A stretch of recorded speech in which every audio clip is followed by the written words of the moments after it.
Welcome to another video, guys. The patch notes are out and we're gonna be getting a lot of free stuff as well as a few balance changes for Hearthstone Standard and quite a lot of things for Battlegrounds. In this video we're gonna check out all of the cool new events that are coming to Hearthstone as well as the balance changes, both buffs and especially nerfs to some of the best decks in Hearthstone right now. So if you enjoyed the video, like, subscribe, but now let's get into it.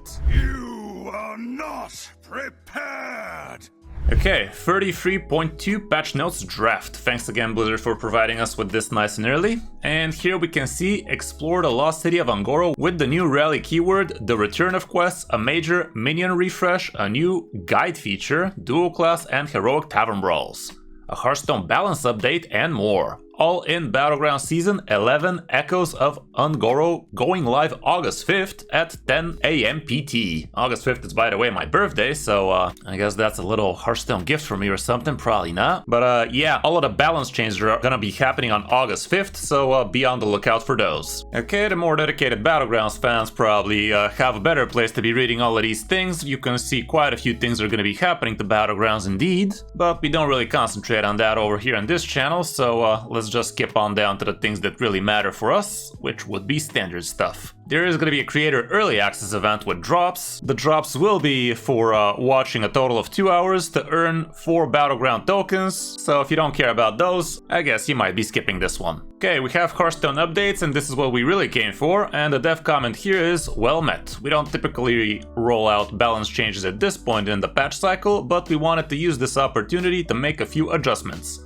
First up, we're turning down 2 standout performers since our last adjustments, particularly in high rank play, Psycho Rogue and Agamagam Warlock. These changes are aimed at slowing their pace and curbing how consistently they can execute their power plays. We're also giving a gentle boost to Quest Mage and implementing a beneficial fix for Quest Demon Hunter. As always, we'll be closely monitoring the meta and we'll follow up with additional changes in our next regular scheduled balance patch. And yes, the leaks were indeed correct. Playhouse Giant is going up to 25 mana, which, honestly, given what Psycho Rogue has survived already, I'm not even sure if this is gonna change all that much, but again, step in the right direction and all of that. I do believe the meta needs a little bit more than just a slight nudge here and there. At this point, we really need a little bit more balance changes. Lately, the game has been feeling a little bit more scammy than usual, and that says a lot because the game has always been quite the scam fest. But yeah, Playhouse Giant going up to 25, it is gonna be moving the Giant turn with 1 turn, I guess, so that could indeed be helpful, but the deck is still probably gonna remain strong. On the other hand, Cursed Catacombs becomes, instead of discovering a minion temporarily from your deck, now you're gonna be discovering a card. And this kinda deletes the deck, I do believe. Like, this would be way too strong of a nerf for it, because if you don't have a reliable way of actually finding yourself an Agamagam or another minion you're really looking for, that really is gonna make it way too inconsistent. So while the Psycho Rogue I do believe is gonna remain strong, I think Agamagam Warlock got slashed to the ground.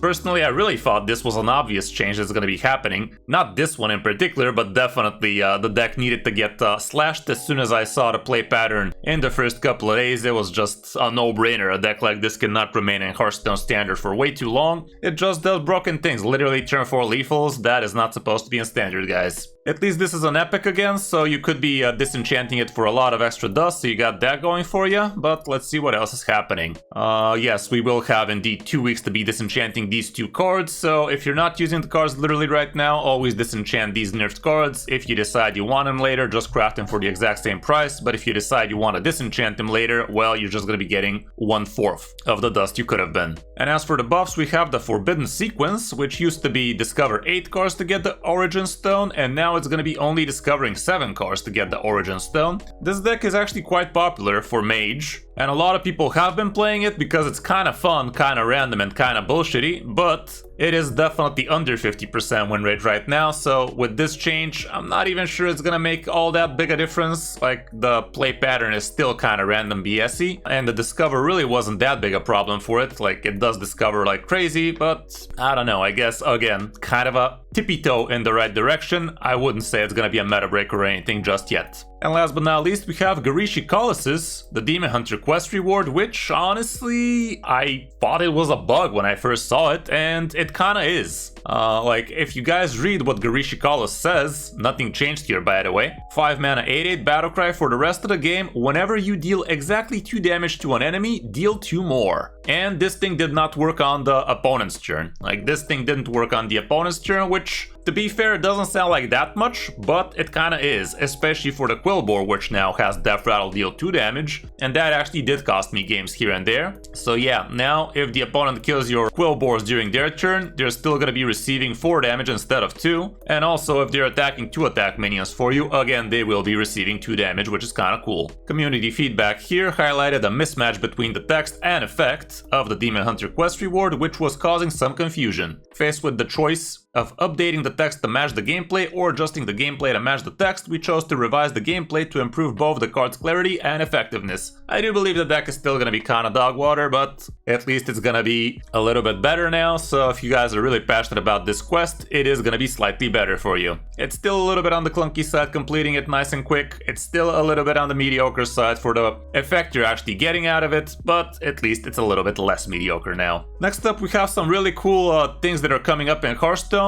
Starting off with introducing dual class Tavern Brawl. This thing actually sounds amazing, guys. Look at this. In dual class Tavern Brawl, running from August 13th to 20th, players get to build a deck with cards from any 2 classes from any standard expansion. You'll start by choosing a primary class, which determines your hero power, and the first class you can add cards from. Then you can add cards from any 1 additional class. This fusion will allow for creative and unexpected synergies, enabling strategies that wouldn't normally be possible in standard play. Double the flavor, double the chaos. Honestly, this sounds insane, guys. This sounds super fun, this sounds super broken, and sounds like a nightmare to be balancing it too, so it's only gonna be a Tavern Brawl. Maybe they're testing the waters for a new mode or something, probably not. But it is gonna be kind of a cool thing to be experiencing for 1 week, I guess. Definitely sounds like some people are gonna have a lot of fun with this fun little Tavern Brawl we're gonna be receiving, and maybe if it's well received, who knows, we might actually see some kind of a mode like this in the future, but the more I think about it, the more I think it's actually impossible to balance out, because surely there's gonna be some absolutely broken synergies out there. Like, we all see how powerful the tourist cards are right now, just for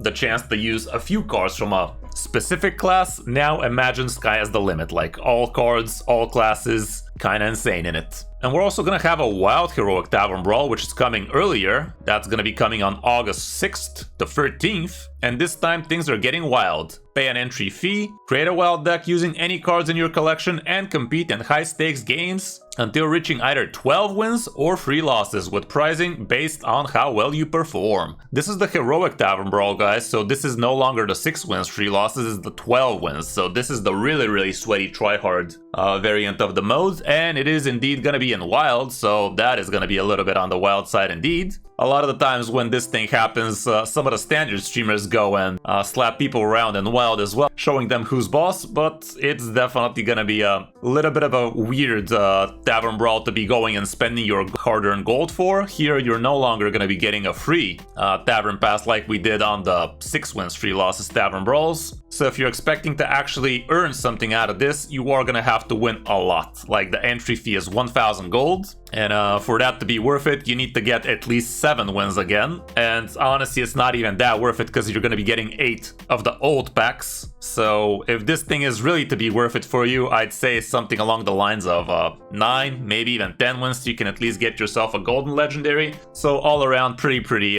hard event to be coming on top of. And you guys know what this means. As soon as you get Heroic Tavern Brawls, this is the way Blizzard likes milking gold from their player base. I wouldn't be surprised if we hear something about the mini set right after this thing ends. And we also have a few in-game events. Umbra's Uprising. Umbra's Uprising runs from August 5th to 26th and follows the Duplicitious Umbra? Duplicitious. Is that a word? Do let me know in the comments what the hell that means. Umbra, as she betrays her fellow explorers and allies with the Cult of the Damned. To raise undead dinosaurs and attack the lost city of Angoro, you'll complete co-op event quests, earning progress both when you meet the quest criteria and when your opponent does. To unlock rewards along the event track. Complete the entire event track to unlock stat Staff of the Endbringer, regular and golden, for the Lost City of Un'Goro packs, 2 random epic cards from the Lost City of Un'Goro, and the King Bone Crusher Hearthstone hero skin. All of these look pretty sick, and the rewards definitely look awfully nice as well. Like, we have an amazing Death Knight skin, we have a legendary Death Knight weapon by the way, and a bunch of the packs. And the Death Knight weapon is this thing, like, look at this. 3 mana legendary 1/6 weapon, Staff of the Endbringer, Death Rattle, destroy all minions. This does sound like it's kinda hard to pull off, because it has 6 durability, but when was the last time you had to swing 6 times in Hearthstone? Obviously this is way too slow, so the real way you're gonna be proccing this is by equipping another weapon over it.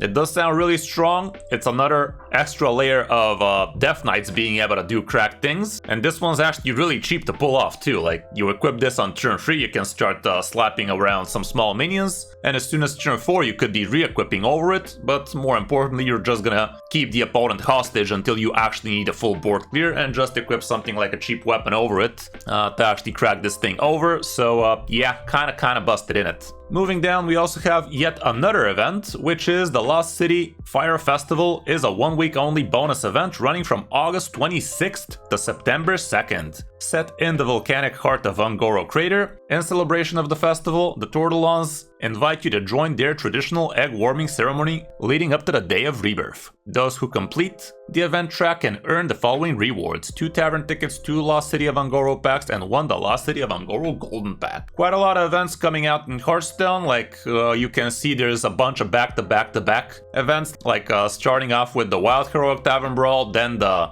Dual Class Tavern Brawl, and while those are going to be going, Umbra's Uprising into the Fire Festival, a lot of things are going to be happening in Hearthstone indeed. And we can see a whole lot of bug fixes at the end. I'm not going to bother reading all of these. I haven't noticed any bugs that have been bothering me all that much, but if you guys need, you can pause the video and read through all of these bugs, see if something you see sparks joy for you. But yeah, do let me know in the comments what you think this is going to mean for the meta. Definitely feel like Psycho Rogue is still going to remain a pretty decent deck, but Agamagam Warlock is gonna be dead in the water. Mage should remain pretty mediocre, and same can be said for Demon Hunter, but yeah, I guess time will tell. Hope you enjoyed the video, guys. If you did, like, subscribe, all of that good stuff. And don't forget you can hire me for some Hearthstone coaching. Thanks for watching. I'm Kris05, and I'll see you in my next video or stream.